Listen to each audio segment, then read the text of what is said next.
So, look, just to like a little bit about QUT. I've really been loving the variety of opportunities extracurricular outside of my degree. So, I've been overseas. What was that? 3 times: China, France, Netherlands. Participated in a couple of different accelerator programs for entrepreneurship. Taken part in a couple of different inter-university competitions: engineering, business, behavioural economics. Served on different community clubs, student clubs, things like that. It's really, it's about what you put into it is what you get out of it, but there's also no pressure. And it's been a really open environment here, been really accepted by the research community. And Steve was actually one of my first lecturers that I walked out of in week 1. But I kept listening to his stuff online over the weeks, and by week 4, 5, 6, 7, okay, this stuff kind of makes sense.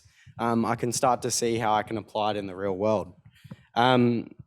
So in my career, I was engineering business. I was going to do management as well. Opted back into economics, but for me, this behavioural economics thing has been a bridge between my 2 degrees. It's brought the human aspect back into this like technical, sort of very technical field, and allowed me to sort of make things more valid for the work site, for humans in the work site, in the office, in industries at large, and helping me to stand out in the crowd and maybe seem a little bit more interesting than I actually am. Now, it's been a massive source of inspiration about the possibilities that I can go into, and it's really given me something that I love, and I hope to continue that in the future. Look, it's fun, it's relevant, it's about the real world, and again, it builds this real sort of critical thinking, breadth, depth, out of the box, interdisciplinary, whatever you want to call it. But look, maybe I'm a little bit biased in that perception, but I can also quantify that bias, which is pretty cool. Thanks.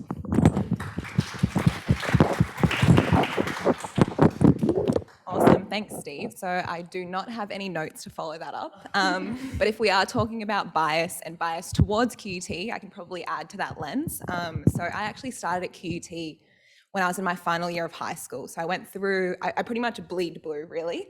I started in via the Start QUT program, and then managed to join as a scholarship kid, and had the opportunity to actually have a couple of industry internships while I was studying. So that was through the Corporate Partners program.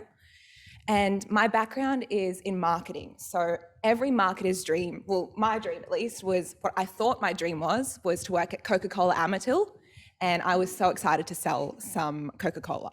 And then unfortunately for me, or actually to my benefit, I was placed in the innovation team at Bank of Queensland. And that actually opened up a whole world of possibilities for me, really exposed me to co-design, service design, and that whole world. And then when I had my second internship, it was at Coca-Cola, and selling Coke isn't all it's cracked up to be, particularly during the pandemic as well. So after that, I kind of found my passion for service design and innovation.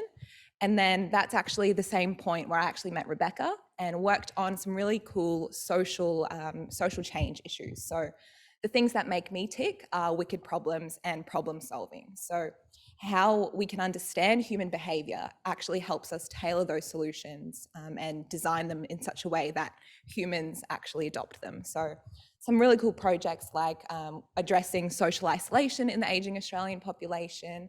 And then further on, when I actually looked at what I wanted to do after my bachelor's degree, went back out into the wild and actually worked for a little bit, and then came back to the world of research and got to work on a couple of really cool projects like the Women's Butterfly Project with Kate and Rebecca as well as in the energy sector. And then I've been able to actually pursue my own research that I'm really interested in, which is looking at transformative experiences within higher education. And I suppose that choice that many of you are facing right now, when you have so many different options and so many different possibilities at your fingertips, and the behavioural biases that actually come into play because you have no way of knowing what that future self might be like.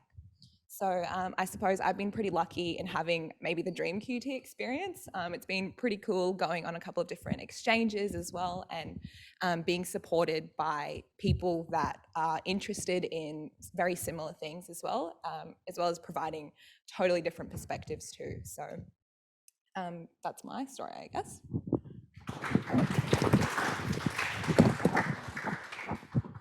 So my name's Alec. I'm a bit different to these guys. I didn't originate at QT.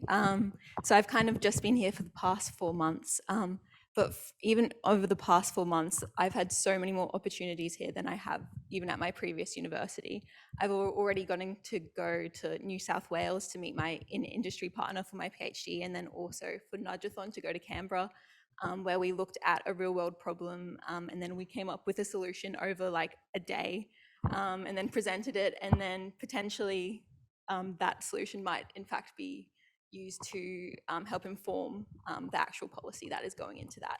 So it's been very incredible in that regard. And my background is actually in psychology.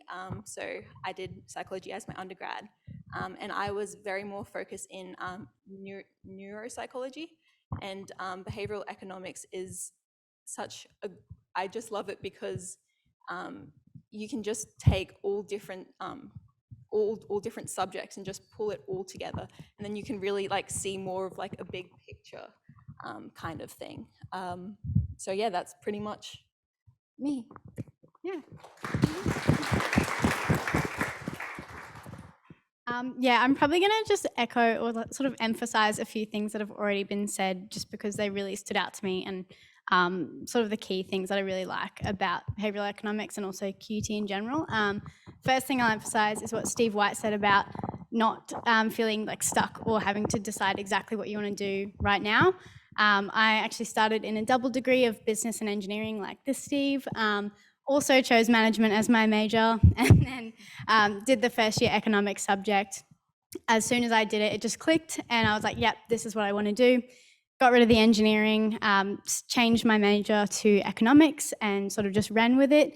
And yeah, that's kind of one of the main things I love about QUT, but the business degree in particular, is how flexible it is, because you can have the opportunity. Although I did economics as my major, I also have done a minor in French. I'm doing a psychology unit as an elective. You can really sort of mix and match what you want to learn about and what you want your degree to look like, as well as potentially combining a double degree as well. So that's sort of my take on that side of things.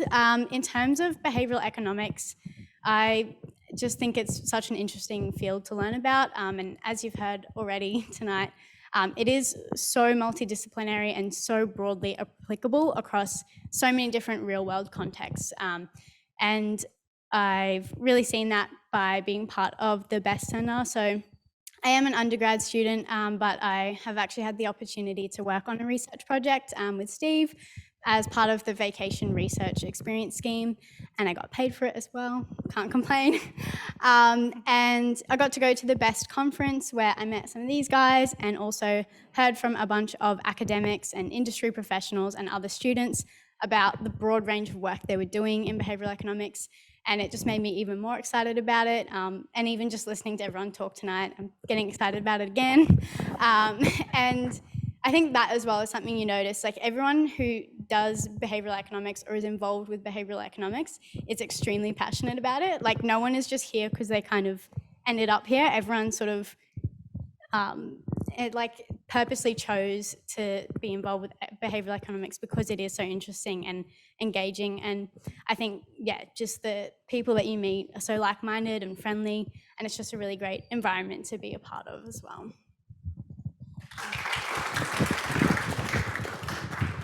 Alrighty, lucky last. I think you can see the common thread here that you really can't plan your journey, and I think that's the most exciting part.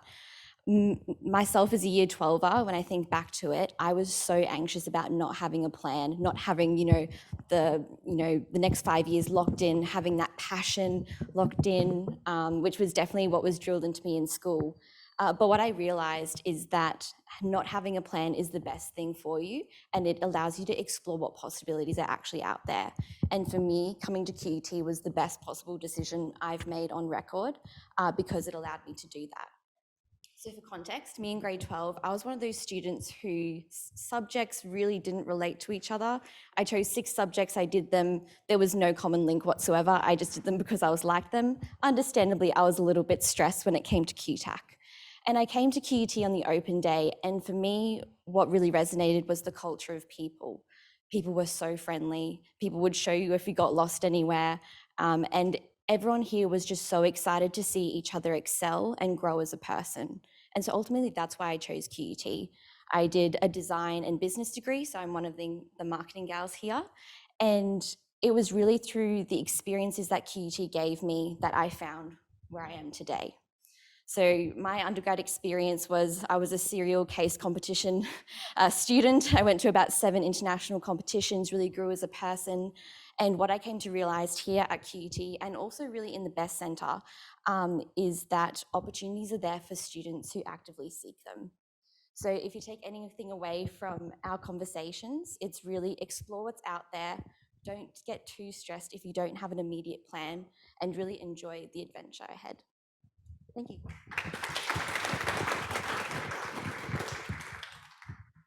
Thanks, guys.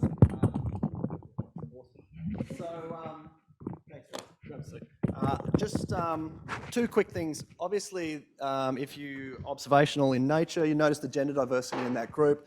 Part of Margaret Shield, the Vice-Chancellor's ongoing agenda at the university is gender diversity, particularly in STEM. And economics is, it's well known, has historically been a boys' club. Behavioural economics is not that.